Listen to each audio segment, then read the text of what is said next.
I think the only thing of interest there is the Barwell guys pushed that car back quite early, and it sat in the pit lane before it's driven off. And the definition of the rule, which I do like reading. Oh, wow! Which one's that? Is that 95? It is. That's the 95 Aston Martin off down at Cascades. Conor O'Brien, who's only just taken out that car. In fact, this is his out lap, and he's off in a big way. First. Yeah, that is interesting to say the least.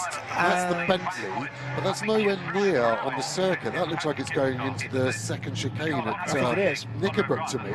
But I think we're going to get a safety car for two separate incidents. I can't quite see how they're linked yet as a conspiracy theory, but oh my God. What is going on? That's Angus Fender now in the number 9 car, so three cars. That's at Shell, so we've got 3 different sectors now under yellow. Unless there's oil down, which I can't see.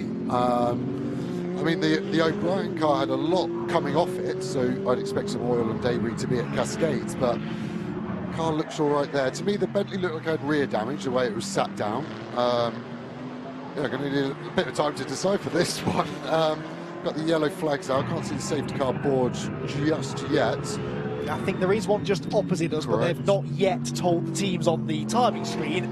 Pit stop's still going on as well, so this could also come into play because the GT4 pit window has not closed yet. So in now comes the surviving TF car, everyone diving for the pit lane in case we get a safety car, which we do. The safety car has now been scrambled. There is every chance, bear in mind most of the GT4 cars lose a lap with a pit stop, because they have that 14 seconds, certainly for the Silver Cup cars. This could really jumble up the GT4 order, so everyone scratching their heads, A, to try and work out what on earth's gone on out there, because suddenly people have started dropping like flies, and B, to try and work out what the long-term implications for the race this might have, but it is certainly going to have an effect on the GT4 category.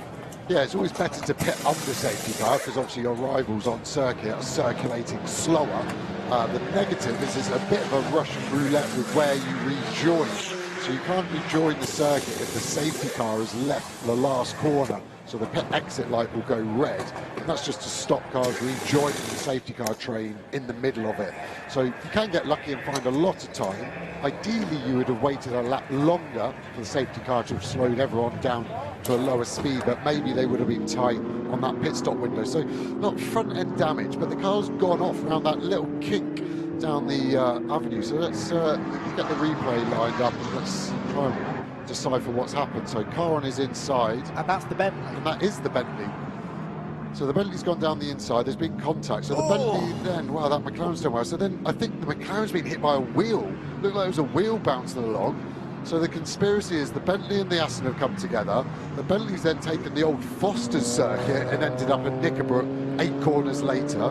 The Aston's laid to rest there, and I think the McLaren has got some legacy damage from the Aston Martin wheel hitting it. To me, it looked like there was a wheel bouncing around, and although it only looks like a relatively small object, the wheel weighs 15 kilos with a tyre. So that doing 100 miles an hour suddenly has a lot of energy and does a lot of damage. So I'd expect to see some damage on the left-hand side of the GT3 McLaren from 2Cs. And I'd say the Bentley's just got left-hand side damage from the contact with O'Brien. Angle was a bit wide for me to say whose fault it was. It looked like it was properly side to side. It looked like Nick Jones was already at the apex, and it looked like Conor was also there.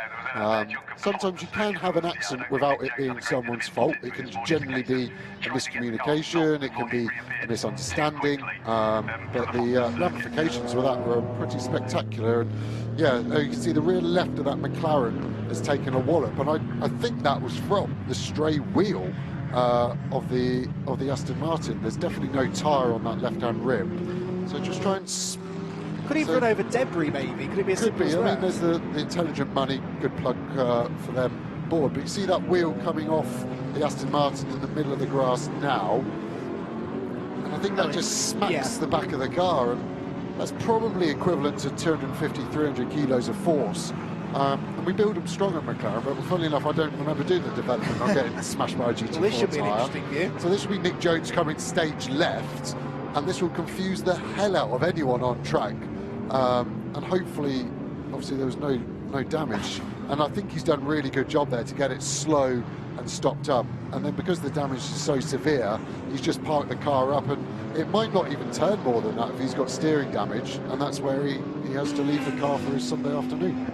So they were all related then, though you would have thought those three cars being deposited in those three completely different parts of the circuit were involved in the same accident, but that's the unpredictability of motor racing, isn't it? Sometimes you really do have to expect the unexpected. In the pit stop window, people were diving for the pit lane whilst other people were trying to dive for gaps that just weren't there. Contact made between the Team Parker Racing Bentley and the Race 1 winning TF Sport Aston Martin down at Cascades, which also took out the 2Cs Motorsport McLaren as a completely innocent victim. As the Bentley managed to crawl out of the way, the McLaren spun up at Shell, and with three different cars stuck at various points around the track, the safety car had to be called, and unfortunately it was not possible to get all of those cars out of the way before the end of the race. So the race finishes behind the pace car. It was a Barwell 1-2. The third place Mercedes of Ian Loggy given a time penalty in lieu of a stop-go for an infringement midway through the race, and that promoted his teammate Sam Dahan into a podium place. And it's actually now grown to 11.5 back to this car. Cotton, big hit on the curb. Again, that damping of a Lamborghini looks like it doesn't like a big sudden input. So on the dampers, you've got 4 sites of adjustment, which maybe I shouldn't get into because I don't really understand. But you've got slow speed and high speed, compression and rebound, so you can really change so much of it. And again, you can see that happening with the Ferrari. So he's got a rear left suspension, I would say, by the looks of it, or rear right. You can see his left hand is quite a lot down on the steering wheel to go straight. He's on the radio to the team, so for me that's the rear suspension, a toe link, for example, and that might have just been a curb strike. Let's get a replay. So the Ferrari with the white bonnet in the background going down the inside, either contact with the Toyota, so it was that. So front right to rear left, and it looks like they make them strong in Tokyo. I don't quite know where the Toyota's made, but that Maranello Ferrari definitely has come off worse, and unfortunately that will be race over for them. That will be a 30-minute job to repair, so with only 40 minutes remaining there will be no point for that.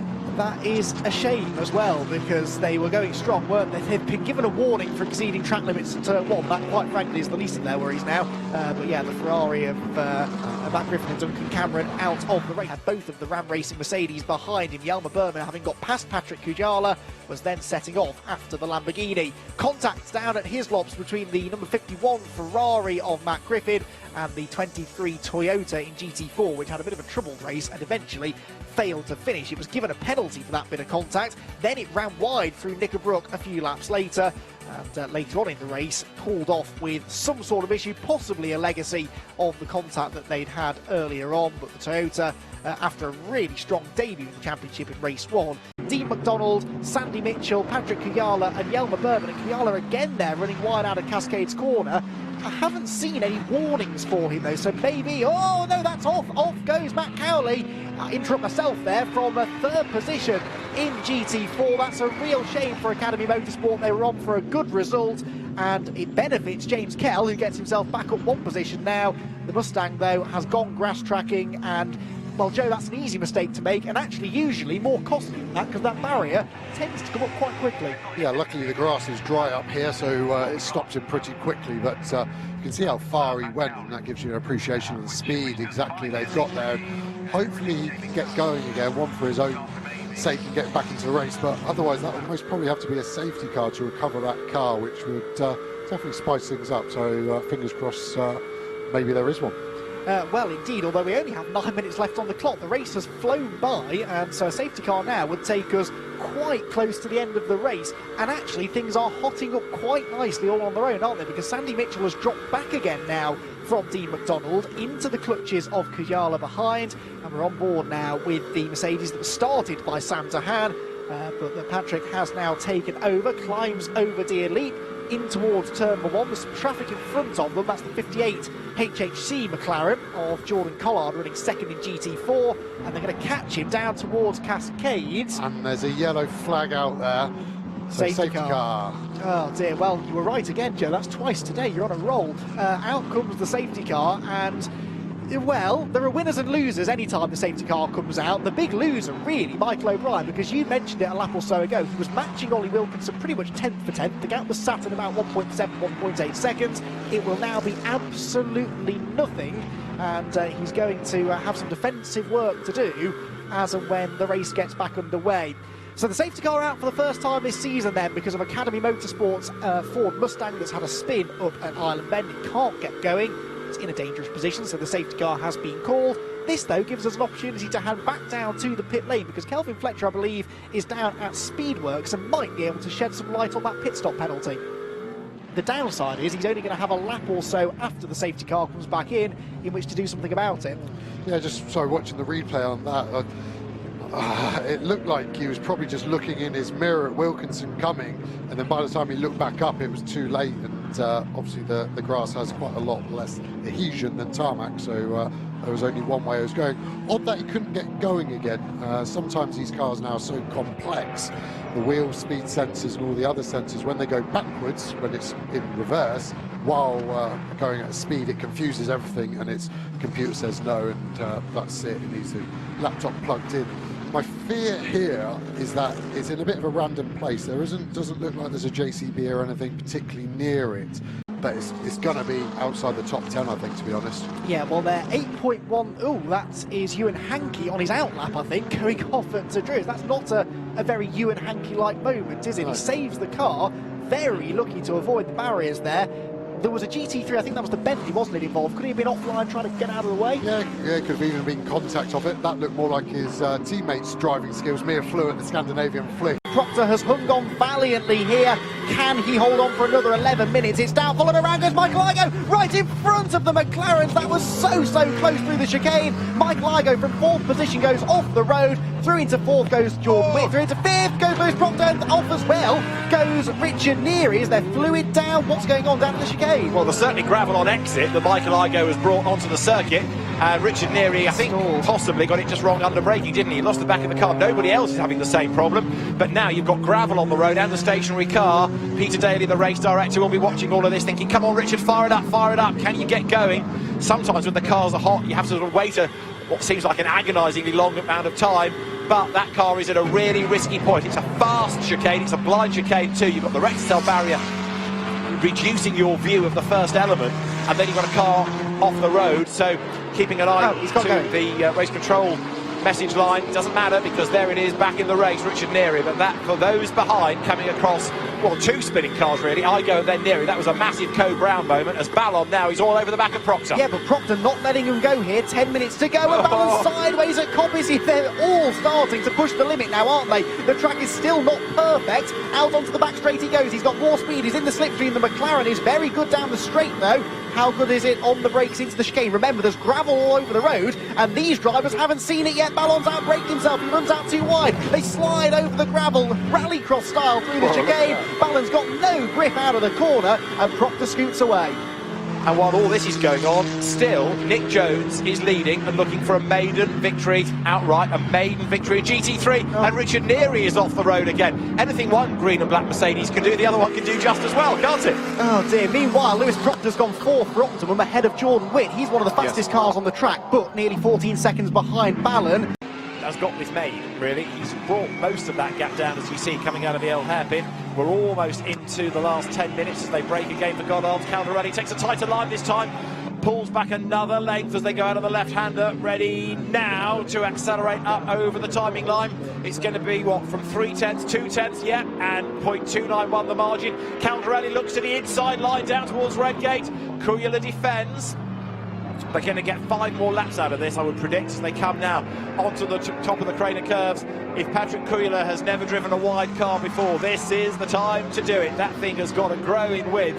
Andrea Caldarelli will be eyeing up where the Mercedes is strong, where he's got the advantage, where the extra grip is as well, where there's a bit more scope in terms of more dry room along the racetrack's width as there. They go through Schwartz Curve. We are on lap 63. 0.2 of a second between the top two.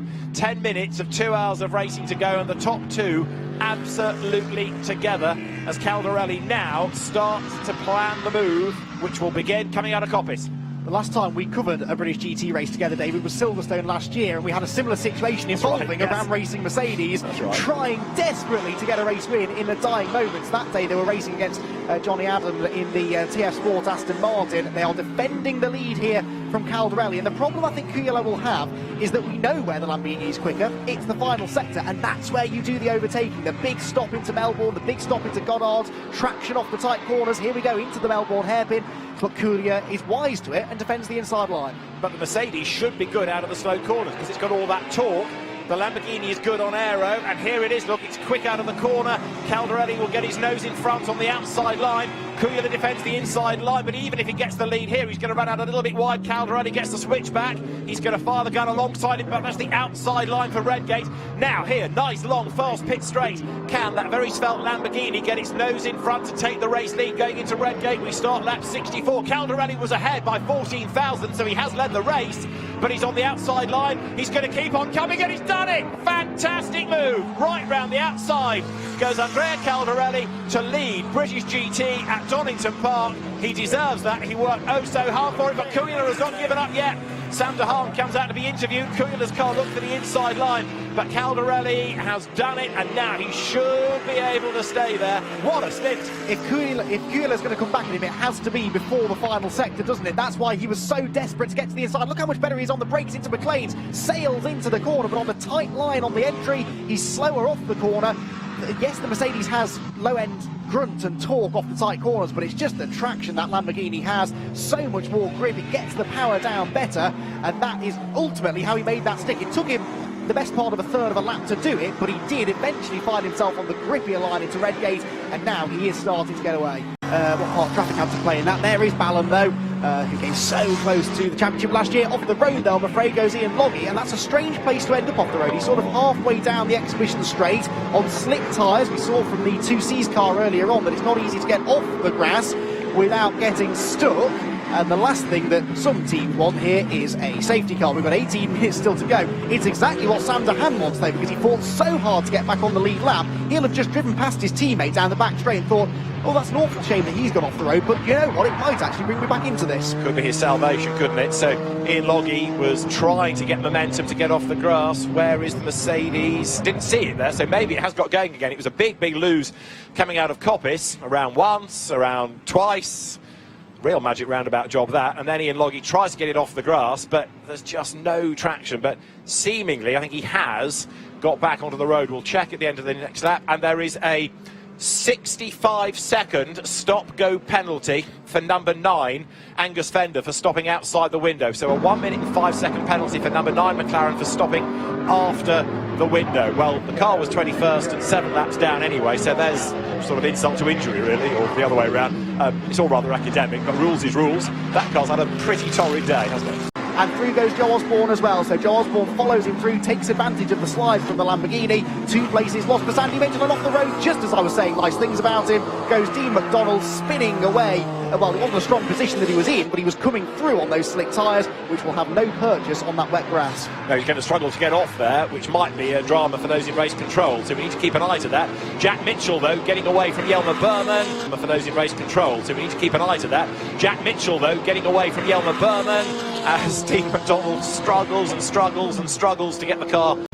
But barring any major disasters, I'm not sure they're going to get caught. The Aston Martin always go well here, don't they? Oh no, that is the optimum car of Ollie Wilkinson off. I was about to make the point, he was actually keeping up with Jack Mitchell quite well, having been overtaken. Maybe he was pushing it too hard to do so. Thankfully, though, not just for him, but for the rest of the field who don't want a safety car, he got out of the gravel trap and continued, and he might not have lost, he might have lost 1 place, but not much more. That's wet gravel for you, compacting. Phil Keane has just done the best lap of the race at 39 now, 1:39.863. Yelmer Berman has done an absolute best in the first sector as well, so that suggests that it's drying a little bit more now as the lap times are starting to look a bit more racy. Remember, this car was off the road early on and had a longer pit stop. Yeah, good fight back, actually. They've overcome the misfortune at Donnington this time. So Phil Keane, this is Wilkinson going off. Easy to lose the rear there, isn't it? As you turn into the apex at Coppice, there's a little crest, the road flattens out suddenly. In a front-wheel drive car, you tend to understeer towards the gravel trap, but in a rear-wheel drive GT car, especially on possibly slightly jelly-like tyres, it's very easy to swap ends there and go backwards into the gravel trap.